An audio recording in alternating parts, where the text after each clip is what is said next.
morning, church. Good to be able to join you this morning to worship the Lord together.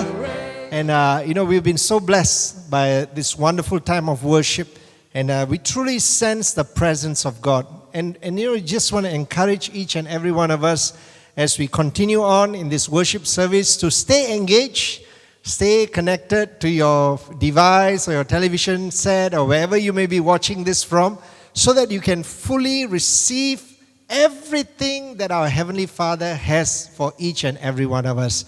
Why don't we begin this time with a word of prayer? So let's just commit this time to the Lord. Lord, we are truly so blessed to be able to hear the word of God together. We are truly blessed that we have the word of God, that you have not left us, Lord, without any device or any information or any material, Father, for us to dwell on. We thank you, Lord, that you've left us, Father, with a living document, Father God, a living letter, Father God, Lord, that just empowers us, energizes us, gives us life, gives us healing, Lord, restores us, Father, strengthens us, refreshes us, Lord. We thank you, Lord, that your word gives us your plans, Lord, and your words gives us your purpose, Father, for each and every one of our lives. We thank you, Lord, that we are so blessed this morning, Father, and we want to enter into your gates, Father, to receive your word with thanksgiving, Lord, and into your courts with praise. We want to thank you, Father God, Lord, for each and every one of us who is gathered around the throne to hear your word. I pray right now, Lord, even as I stretch out my hands, Father, Lord, we release your blessings, Father, upon every home, Father God. Let there be light, Father. Let the glory of the Lord fill every home. Let the anointing of God, Father, fill every life, Father God. And let our hearts, Father God, leap, Lord, just like, Father, John the Baptist leaped, Father, in the womb of Mary, Father God, when she heard the voice, Father, of the one who was carrying the Messiah. Lord, we want to thank you, Father God. Let our hearts leap for joy this morning, Father God,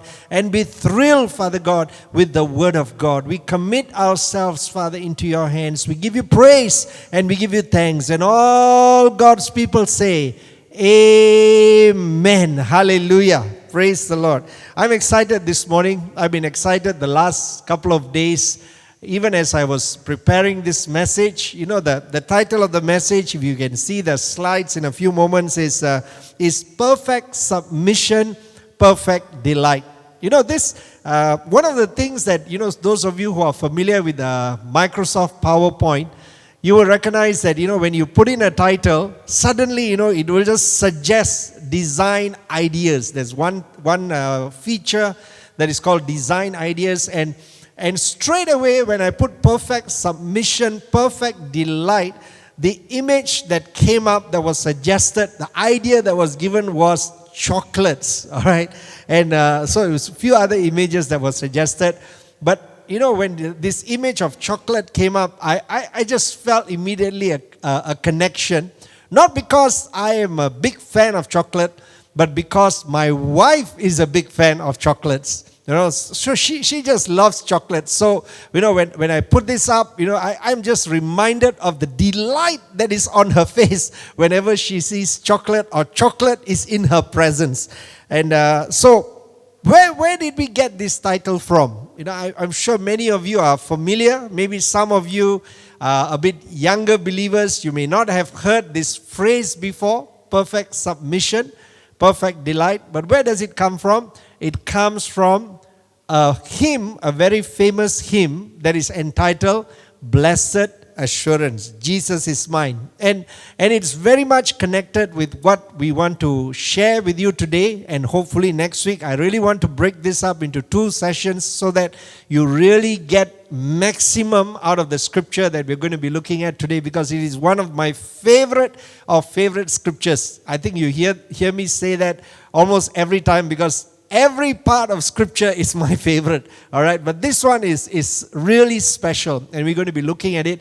But the tagline here that you would see on your screen, the tagline at the bottom is having a victorious mindset always. At the bottom of that same title, Perfect Submission, Perfect Delight. Having a victorious, everybody say with me together, having a victorious mindset always. Isn't that something that all of us aspire for? You know, we want to, again, have a chat with you, all right? Sit down.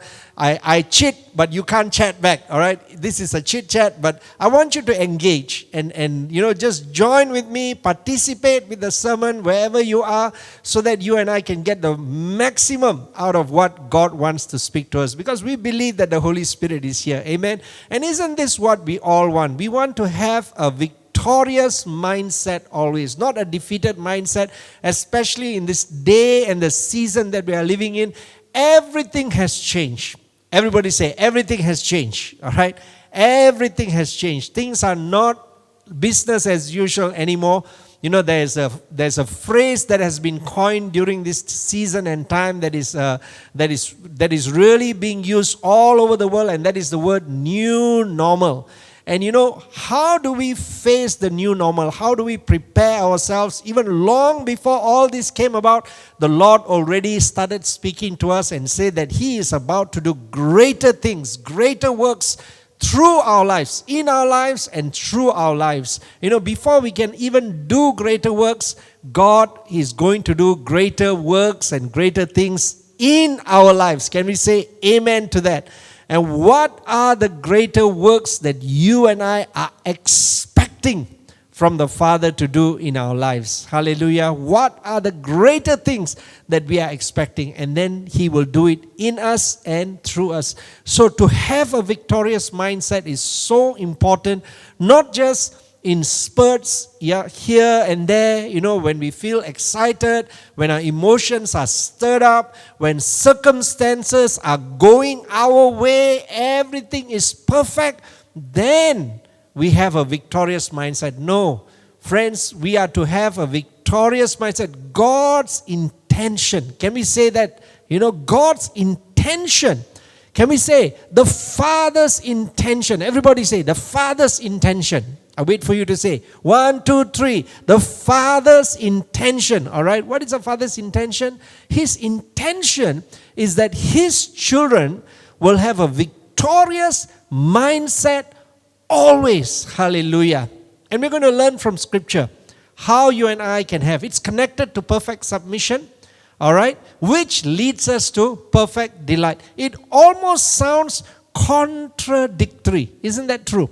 How can perfect submission lead to perfect delight? By the way, these 2 weeks we are going to conclude the teaching on submission, and we are transitioning to the final S. Which is the final S? It's service. All right? So it's all connected. So this is the transition scripture.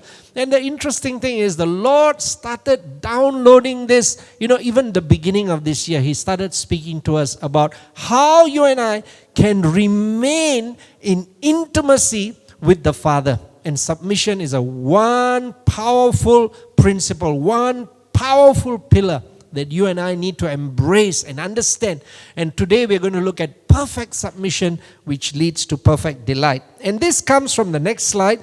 This word, this phrase, perfect submission, perfect delight, actually comes from the second stanza of the hymn, Blessed Assurance. And the stanza says this. Let's just look at it. You know, it's amazing. It says, perfect submission. Let me just look at the time to make sure that I'm on time here. Perfect submission, perfect delight. Visions of rapture now burst on my sight. Wow. Can you imagine that? The writer of this hymn writing this. Perfect submission, perfect delight. Why is she delighted? Because visions of rapture now burst on her. What did she say? Sight. Burst on her sight. There's something very, very important that we need to catch, and that we were going to see in a few moments about these words that the writer of this hymn has written. Angels descending. Amen. Wow, what delight. Visions of rapture. Not only that, angels descending bring from above. What are they bringing? Echoes of mercy and whispers of love. Echoes of mercy and whispers of love. Can you why don't we just close our eyes for a moment and not just hear this, but begin to picture picture this. I want to encourage us, friends, as you're sitting there, just take a couple of moments. Don't fall asleep, but take a few moments and just close your eyes and begin to picture this. She says in second stanza, perfect submission, perfect delight. Oh, can you feel that? Can you feel that perfect delight? Visions of rapture now burst on my side, bursting on my side. Angels descending. Do you see those angels? Angels descending over your home. Hallelujah. Angels descending upon your life. Hallelujah. Angels descending upon your office, your car, wherever you may be. Angels descending. Bring from above. They're bringing from above echoes of mercy and whispers of love. Hallelujah. Let the echoes of mercy and let the whispers of love fill every home, Lord, even as we hear these words. You know, as you look at these words, you can open your eyes now, all right? As you look at, or you can close and just listen, but don't fall asleep, okay? And you just imagine that, you know, this lady must have had fantastic sight. Because she's talking about vision. She's talking about things bursting on her side. But the next slide will tell you the name of the author of this song. And the author of this song is no other than Fanny Crosby. Fanny or Frances, her name is Frances Jane Crosby. I didn't know, I only knew Fanny Crosby, but you know, I did a bit of research and her real name is Frances Jane Crosby. And Frances Jane Crosby became blind when she was 6 weeks old. She was not born blind, but she became blind 6 weeks old. And can you imagine her saying, visions of rapture now burst on my side, and not only wrote this hymn, the amazing things, friends, is in her state, in her condition, she wrote more than 9,000 hymns. And many of those hymns, she had to use a pen name. You know what is a pen name, right? Nama, like Nama Samaran. Why? Because if she had put her name in all those hymns and the hymnals and the hymn books of many different denominations would have only her name, as the most of the names would be there. So because of that, she had to write hymns in other names. So some of the hymns that we are singing, you know, maybe some of the churches, some of our friends who are in churches where they use hymnals, that's books that have all these hymns there, will have names other than Fanny Crosby, which could very well be written by Fanny Crosby herself. You know, she wrote so many that she was forced to use all these pen names. And for most people, the most remarkable thing, of course, all right, as in the words that we see, we cannot even imagine that she was actually blind due to a medical accident. And you can read about that if you go and do a little bit of research.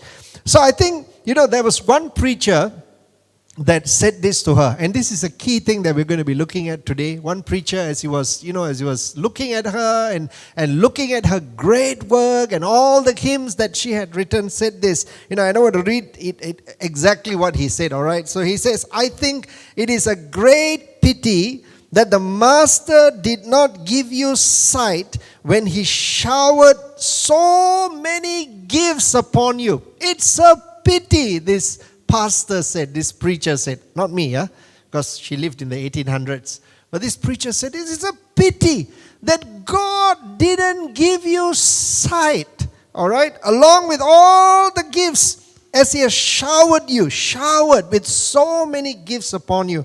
And you know, she had heard this statement again and again and again. I can't imagine, all right, if you were in her state and you heard this statement again and again and again, what would our response be? Sometimes we get discouraged by all the small little things that, you know, people think and people say about us.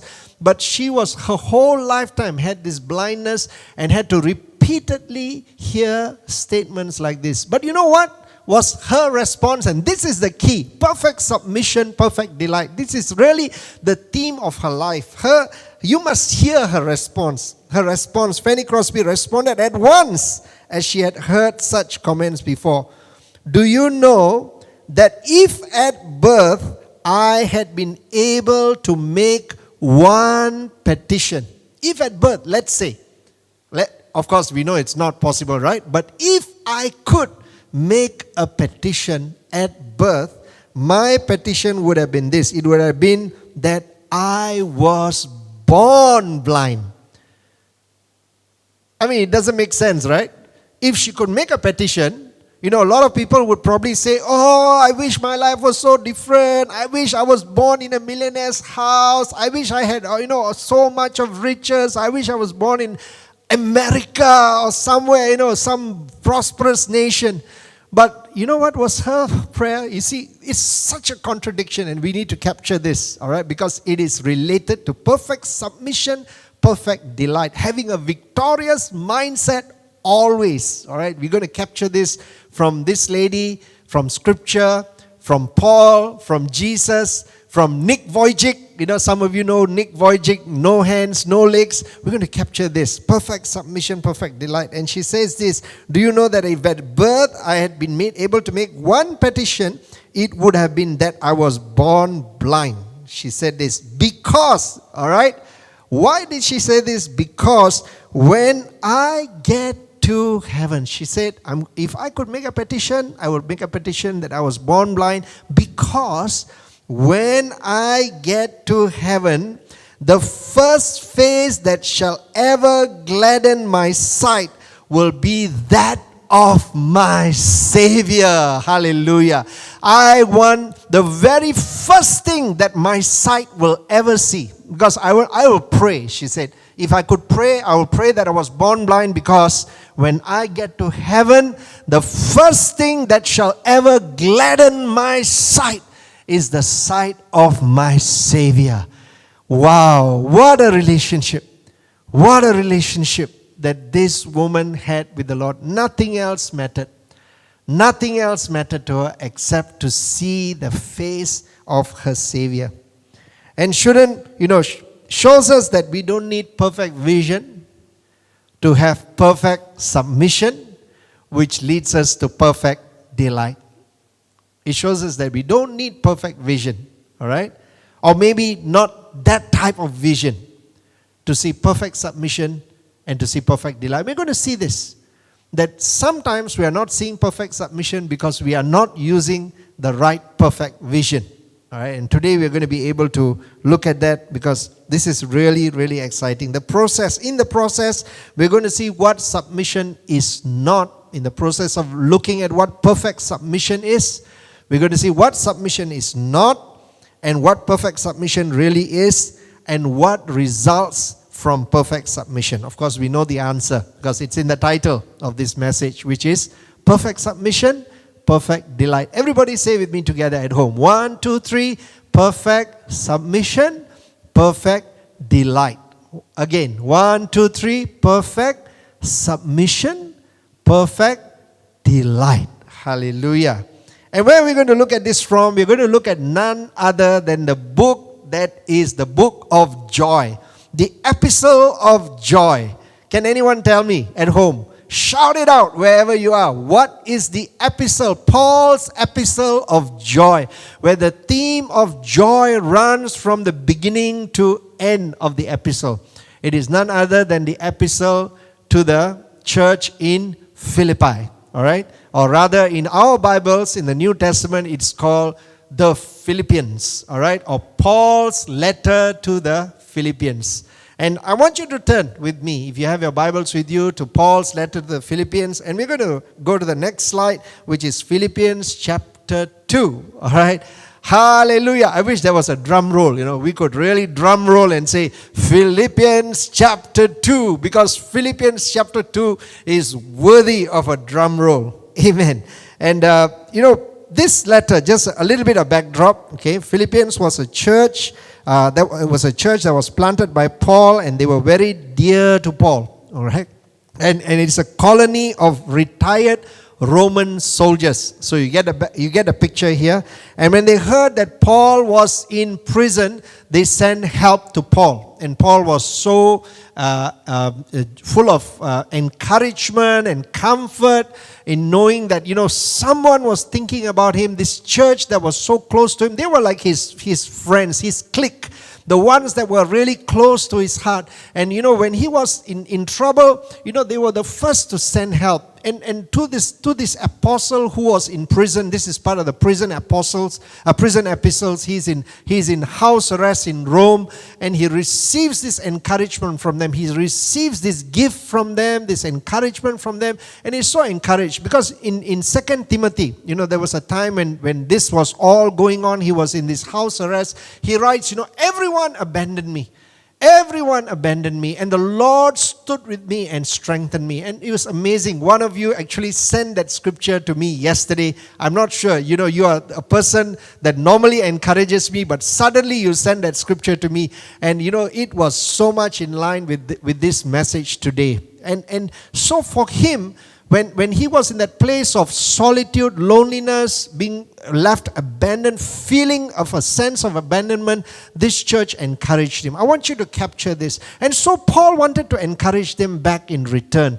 And so he wrote this epistle to the church in Philippi, an epistle of joy, to have a mindset, how they could have a mindset of victory. This is the epistle in which we find that famous scripture in Philippians chapter 4. Later on you will read, rejoice in the Lord always. And again I say, rejoice. Hallelujah. Do not be anxious about anything, but in everything with prayer and supplication, with thanksgiving. Hallelujah. Let's make our requests known to God, and let the peace of God that surpasses all understanding fill our hearts, guard our hearts and minds in Christ Jesus. This is the church in which he was writing to. And he was telling them, I want to encourage you in the same way that you are encouraging me. The Philippian church were facing opposition. They were facing a trying time, a difficult time.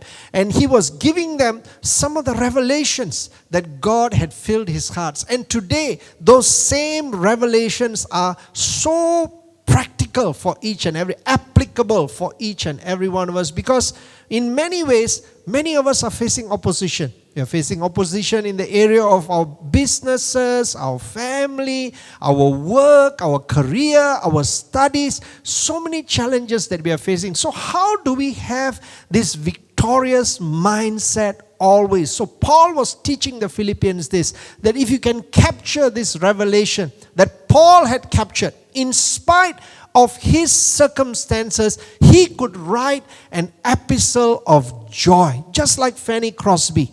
All right, she could maintain that, and even when people try to discourage her without intention, sometimes people without intention say things that cause us to get caught up and pull down, reading the newspapers, reading the media, reading the WhatsApps that come to us, and they don't intend to do it, but somehow we feel our heart just sinks like a ton of lead into the bottom of the sea. And sometimes we feel so sad and so down and so defeated.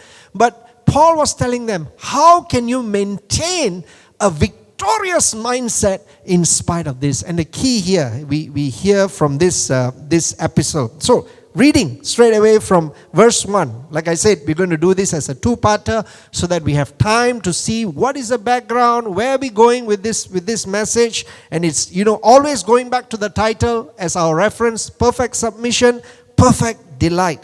And verse 1, chapter 2, if you have your Bibles with you, because if the media team will put up the scriptures for you, and if it's there, you can read along the same version. I think I'm taking it from the NIV this time. And so, verse 1, let's do verse 1. Therefore, Paul says to his friends, the Philippians, therefore, if you have any encouragement from being united with Christ. Please read with me together. If any comfort from his love, if any common sharing in the Spirit, if any tenderness and compassion. Let's stop there in verse 1. What is Paul speaking about here? Therefore is a summary of what he has written earlier.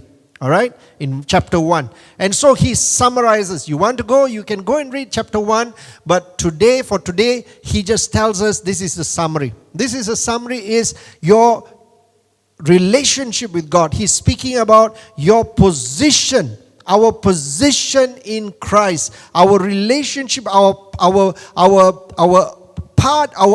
being part of God's family, And he says, this is what happens when you are part of God's family, when you are one, you're united together as a family of God, together in God. This is the blessing that comes upon you the moment you and I begin our journey with God. Can we say amen to that? What happens when you and I have that journey, begin that journey with God? Therefore, if you have any encouragement from being united with Christ, hallelujah, you and I are united with Christ. Can we say that together? United with Christ. We are united. And what happens when we know it's not we are going to be united, but he says, if you are united, meaning you and I are already united with Christ. You know, when we are united with Christ, we have tremendous encouragement, the Bible says, of being united with Christ. If any comfort from his love, we have comfort from the love of Christ. Because we are united with him, we have encouragement daily from him. You know, this relationship with God is so important. We constantly keep ourselves connected with God. If you are feeling discouraged, what do? We remember that we have a God. We are united with him. We are one with him. And not just united with him and getting encouragement, but we are united with one another in the body of Christ. And we get comfort from his love. In the times when we need comfort, when we are going through circumstances, he's telling the Philippian church, and he's telling us through the ages, the church through the ages, when you feel that there is a lack of comfort, and these are secrets that Paul has learned in his prison, in his house arrest. He's learning this by himself. He says, I have encouragement. Hallelujah. When I'm discouraged, I'm encouraged by knowing that I'm united with Christ. I have comfort from his love. And if there's any common sharing in the Spirit, or some versions of the Bible says any fellowship in the Spirit, Paul recognizes that he is not alone, but he has a fellowship that is in the Spirit with the Spirit of God, and also with all those who have the Holy Spirit in him. He has this great fellowship of the Holy Spirit. It's not coming together by chance, friends. You know, you and I were going in different directions. You and I were in different places, different families, different background, different cultures. But God has supernaturally brought us together by the Holy Spirit. That itself is a miracle. There is no chance that many of us here would have been able to meet each other if not for the fellowship of the Holy Spirit. It's a supernatural fellowship. The Spirit of God just drawing us from our different paths, our different destiny, our different walk, and bringing us together and saying, you can now have fellowship in the Spirit. It is a supernatural fellowship. And friends, it's so important for us not to take this fellowship of the Spirit for granted. Now, many times we take it for granted, but do you know that it is our coming together in the Spirit itself is a miracle? It's a miracle. You know, as I was just pondering about this, I'm just amazed. You know, I would not have met you. I was on the island, you know, probably would have worked somewhere else, gone somewhere else. Your business is somewhere else. We all come from different parts, different backgrounds, different cultures, different understanding. And then God drew us together. And we have this fellowship of the Spirit that comes from our Heavenly Father. If any tenderness and any compassion. You know, this is what you and I already have in Christ Jesus. If we stop at verse 1 today, you and I will already be complete in Christ Jesus. But then Paul doesn't stop there. Paul goes on to verse 2. Because that itself, a lot of us are satisfied with that. And we say that, we already have that. We already have the fellowship of the Spirit. We already have the first love of God. We are enjoying God's presence. We are walking with the Lord. We feel His comfort. We feel His love. We feel the unity in the sharing of the Spirit. We sense His tenderness. Hallelujah. And what's the other word? We sense His compassion, and that's all enough. But this is where the Lord wants us to keep moving forward. That alone is not sufficient.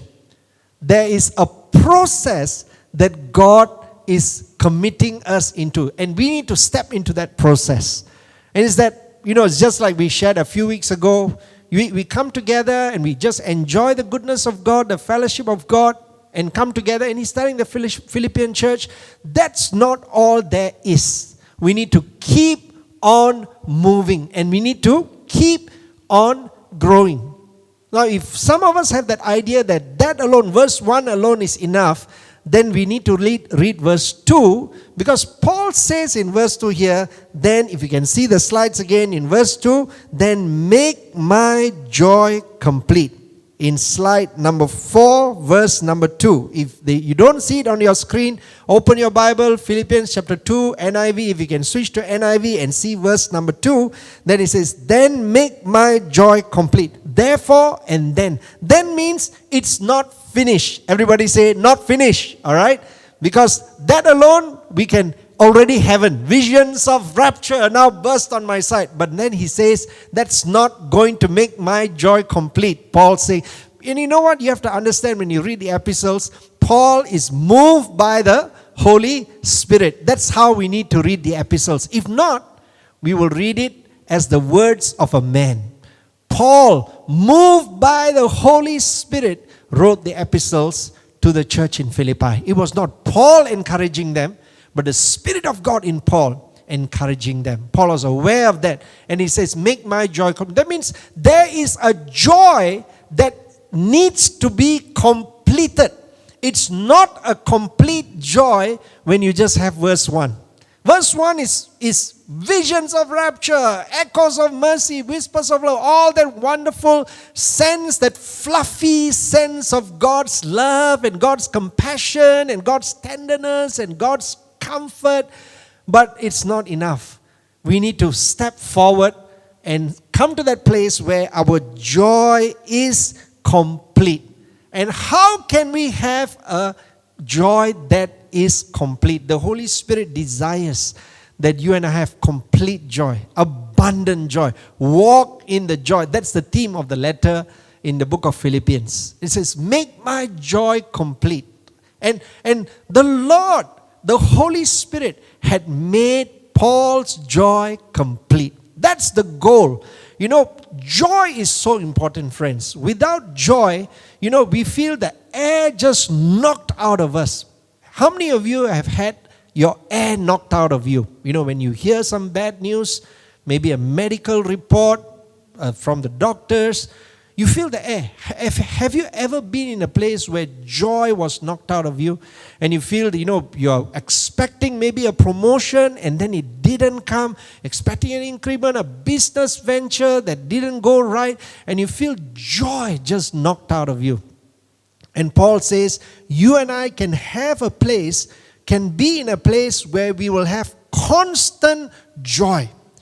In spite of our circumstances, in spite of things that are going around us. Sometimes our happiness is based on happenings, but joy is based on something else. The perfect delight that we get from heaven constantly is irrespective of circumstances. That's why Fanny Crosby could write songs like that. Perfect submission gave her perfect delight in God, that perfect joy. And so Paul was able to have complete joy, the completion of joy, because of a certain kind of mindset.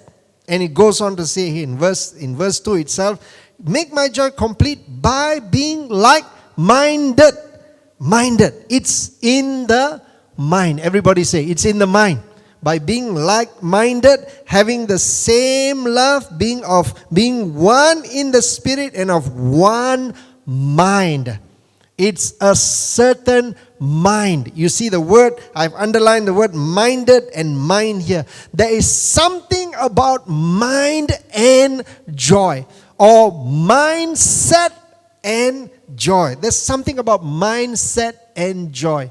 Friends, let me just say, and we're going to conclude this because this is such an important part for us to capture and lay this foundation even before we go to the next part. And that is, what is our mindset? What is a mindset? Mindset are like our lenses. It's like our lenses. What is the mindset? The mindset that we use determines our joy. If we are using the wrong mindset, then we will be living in misery. That we will not have peace, but we will be in pieces. All right. A lot of times we find ourselves in pieces. Why? Because we have put on the wrong lens. So capture this. All right. Before we leave today, capture this. What is a mindset? Mindset is like our lens. The question here is, which lens are we using? If you saw the picture just now of Fanny Crosby, she has lenses, all right? She has a pair of glasses. She had some limited sight. She was not totally blind. She had some limited sight. She can see some movement.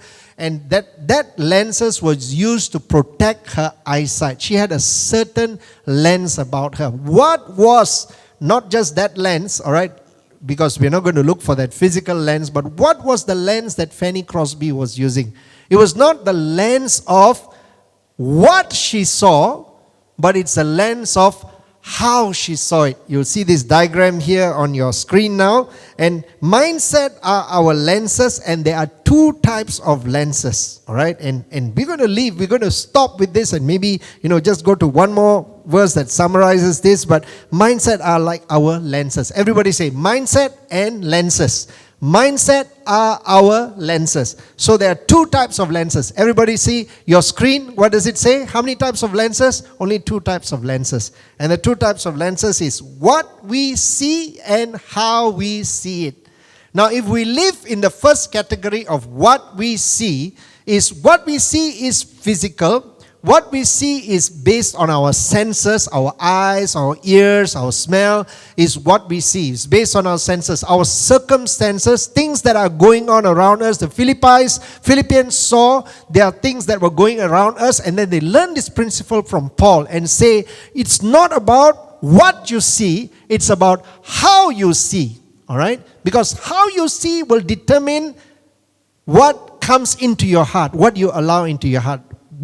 First one will bring about misery. For example, if you go out and you see your tire punctured, all right, just a simple example is what you see is your tire is punctured. And most of us have that first lens and we'll say, ayo, tire punctured la, ayo, tire punctured, like somebody died. Actually, no one died, it's just the tire, all right?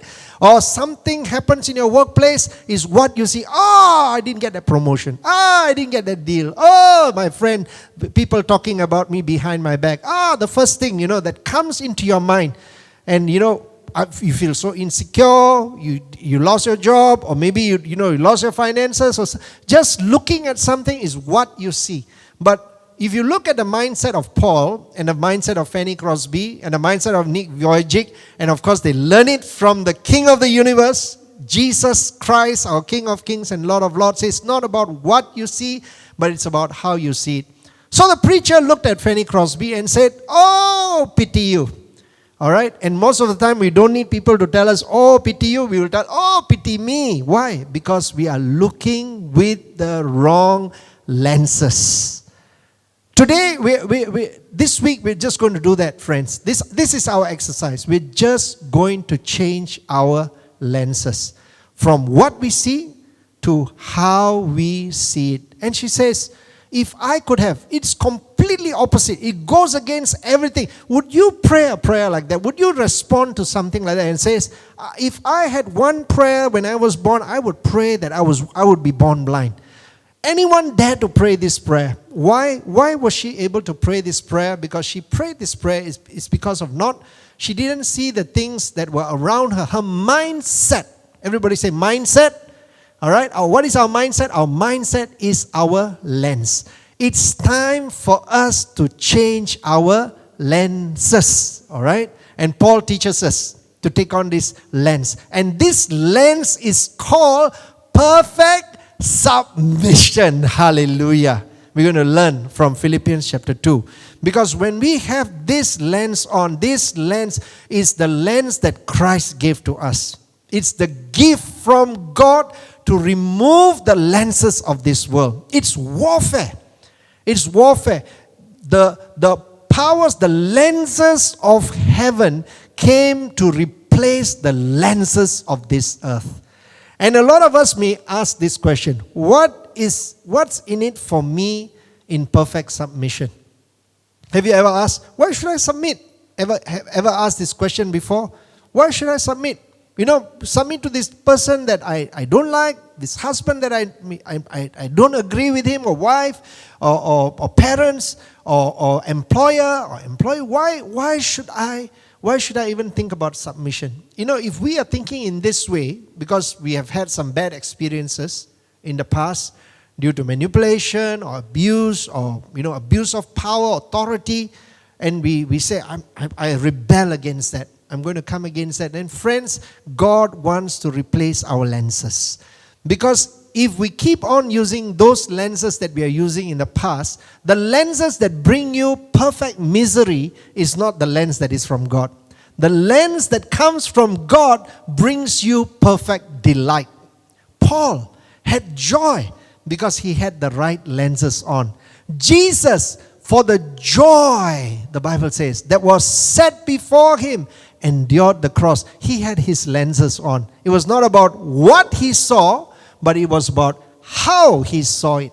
This is the two types of lenses, friends, that we need to capture in our heart and say and ask ourselves, what is the lens that I'm using? Many of you have heard the story of the Twin Towers. We just celebrated, not celebrate, in fact commemorated the tragedy of the 9/11, and many people testified that they were on their way to work at the Twin Towers. They were getting that, so many different testimonies, and something happened. Either tire punctured, engine couldn't start, they had to go back home and change their clothes because coffee spilled on them, and because of they missed the train that was heading to the Twin Towers, and all these things. At that time, it was what they saw, and they thought, oh man, I'm going to miss my schedule of being at work. I'm not going to be punctual today. And I missed, I should have. So many times we say that, but you know what? Now, they always say, hindsight is always 2020. When you look back, it's 2020 vision. You see things perfectly. And they gave thanks to God and says, thank God that train was late. Thank God that coffee spilled on me. Thank God I missed my schedule. One of them said the alarm rang late. I'm not asking you to do it purposely, snooze. I'm not talking to those of you who keep on snoozing your alarm. But I'm just saying that, thank God that happened, because now they have not what they saw, but how they saw it. They saw it in an entirely different way. How perfect, how wonderful it will be if we can see hindsight ahead of us and use those perfect set of lenses. What is the lenses? What are the lenses? And Paul is saying, in fulfill my joy, he says, then make my joy complete by being like-minded, having the same love, being of one spirit and of one mind. Take on this mind. Take on this mind, Paul is saying. Because when you take on this mind, you will have perfect delight. And what is this mindset? And we're going to end with this next, the next slide. It says here, the correct lenses sees joy that, the next slide, slide number 6. Just click on all three. Joy that, the correct lenses sees joy that overcomes. Gives us a victorious mindset always. Gives us not just joy that overcomes, but gives us complete joy. Make my joy complete, Paul says. And he says, joy that releases greater works. You're going to see in the following scripture. It is a joy that releases greater works. And perfect submission, perfect delight. All right? And he says here in verse 3 and 4 as a prelude to next week, do nothing out of selfish ambition or vain conceit, rather in humility, value others above yourself, not looking at your own interest. This is the mindset. This is the mindset. So start getting this. This is the lenses that Paul is saying that will give you perfect delight. Perfect delight always. Not delight based on what you are wearing, but how you see things. This is how we are to see things. Do nothing out of, and it's all related to relationship with one another. Rather, in humility, value others above yourself, not looking to your own interest, but each of you to the interest of the others. And this is really, if you look at this is the mindset of Christ. You know, a lot of people read Philippians chapter 2 and say the mindset of Christ starts from verse 5, but actually it really starts from verse 3. Because if you read verse 3 and verse 4, doesn't this describe Jesus? And the last verse in slide number 8, the next one, and we close. All right? In your relationships, I love this picture. I love this picture. This is the new lenses. Friends, I'm just putting it on you little bit by little bit, on all of us, including myself. I told my wife last night, I said, this message is for me, all right? More than anyone else. I'm taking it for myself. If you want to take it for yourself, you're most welcome to do that as well by the Holy Spirit. But he says in verse 5, and it's amazing how NIV renders this verse. You know, it says, have this mind which was also in Christ Jesus in most Bibles. But NIV captures the context of verse 5. If you don't capture the context of verse 5, you will think that it's separated from verse 1 to verse 4. But it captures the context of the whole chapter. On verse 5 hangs the whole chapter. And this is how NIV renders it. It says here, in your relationships with one another, have the same mindset as Christ Jesus. Not just have this mind in you which was also in Christ Jesus. What mind is he talking about? What mind should be in us that was also in Christ Jesus? And this picture, I love this picture. It really captures it. This is the mind that was in Christ Jesus. This was his lenses. And Paul saw these lenses and he says, I capture this lens and I say, if you and I, Philippians and Rivers of Water writes, can capture this mindset, not what you see, but how you see it, you will experience perfect delight, because many who have gone before us have captured this. Have in your relationship, again, with one another. All right? Have the same mindset as Christ Jesus in your relationship. And why is this picture so beautiful? I wish someone can, capture this and make it into a photo frame and everyone in our church could have this in our house and have this as the first scripture that we look at, because this is the lenses that we need to have every day. In your relationship with one another, have the same mindset. Got that word again? Mindset. This is from scripture, all right? This is not Pastor Sam created this word. Have the same mindset. That means use the same spectacles as Jesus. Use the same lens as Jesus. In your, what spectacles? In your relationship with one another. Why is this picture so beautiful? Because we see the Savior hugging this person who doesn't seem to be very wealthy or tribal person, or someone that no one else might have hugged. And you see the embrace that is there. And you look at this picture and says, I can see myself in that picture. I see myself, embracing the Lord, embracing Jesus, enjoying his presence. That is verse 1, friends. Verse 2 is complete my joy. What does that mean? Instead of Jesus, put your face there, put your picture there. It's us. Verse 2 is us hugging someone like that. Someone that is despised, someone that we cannot get along, someone that we just, find that it's not in sync with us, someone that we can tolerate, someone that rubs us the wrong way.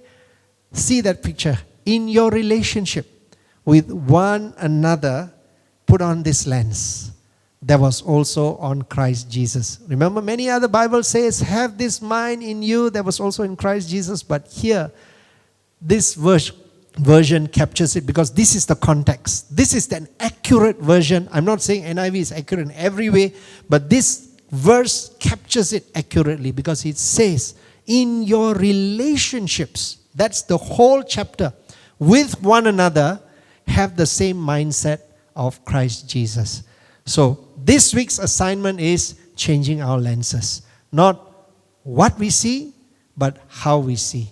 And most of us know that when we use the wrong lenses, the lenses of our senses, then we are sad, we are discouraged, we are depressed, we are fearful, we are anxious when we use the wrong mindset, when something encounters us. But when we change the mindset, the same thing, and we encounter the same thing or the same people, because this is specifically speaking about relationships, the same thing is seen in an entirely different way.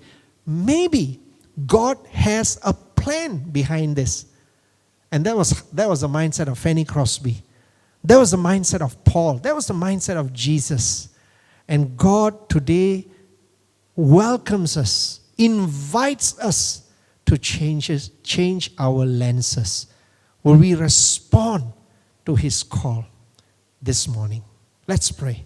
Father, we just want to thank you and praise you. Lord, we first of all say that we want to put it all on the table. We want to take off that old lenses that we've been using all this time, and we accept your invitation to receive fresh new lenses. Lord, we help us by the power of your Holy Spirit. Some of us may not be there yet. Some of us may already be there. You know you're ready to respond. But for those of us who are not yet ready to respond, Holy Spirit, will you ever so gently lay it on our hearts that this is a sweet and gentle invitation from the Holy Spirit that is going to revolutionize and change the way we see things from today. Holy Spirit, help us not to live another day with our same old lenses that has been put over us by the world, by the systems of this world. I need to get ahead. I need to be number one. I need to step on others. I need to not regard anyone else when everything else is about self. Lord, help me to take those lenses off. Help me, Holy Spirit. Will we just pray? Because this is an invitation. This is a holy moment. This is a sweet moment, friends, where God says, son, daughter, I love you. I want you to have joy that overcomes. I want you to have complete joy. And you having complete joy makes my joy complete, says our Heavenly Father. Make my joy complete by being like-minded, by receiving these lenses from me. Lord, we for those of us who are ready this morning, we receive it, Lord. Friends, if you are ready, just embrace it by faith from the Holy Spirit. Say, Lord, from this day, I want new eyesight. The eyesight of Joshua and Caleb, Lord. The 10 spies saw things as they were. But Joshua and Caleb saw it in an entirely different way. They had different eyes, Lord. Lord, give us those eyes. Lord, for so many years we recognize, even when we came to church, we brought those eyesight, those lenses, Lord, and we tried using that and applying that even in our church setting, in our day-to-day life. Lord, we ask you, help us, Lord. Will we pray this morning and ask the Holy Spirit to help us to put on these new lenses? Lord, we just want to thank you for being with us this morning and speaking ever so sweetly and gently to us. We give you praise and thanks. In Jesus' name we pray. Amen. Amen. Praise the Lord. We're going to pray God's blessings upon you. And even as you are your hands lifted up, receiving us from the Lord. I just want to encourage us, all right? We all got new lenses this morning, and we are receiving it from the Lord. Hallelujah. Amen. Hallelujah. Perfect submission, friends, brings perfect delight. And who are we submitted to? It's none other than our Savior, Jesus. May the grace of our Lord Jesus Christ, the love of the Father, and the fellowship of the Holy Spirit be with us now and always. Church, the Lord bless you, Rivers of Water. The Lord keep you, friends who are watching this. The Lord make His face shine upon you and be gracious to you. the Lord lift up His countenance upon you and give you peace. In Jesus' name we pray. Amen. God bless you, friends. And I just want to encourage you this week, enjoy yourself with your new lenses. In Jesus' name. Amen. God bless you, and we will see you soon. Amen.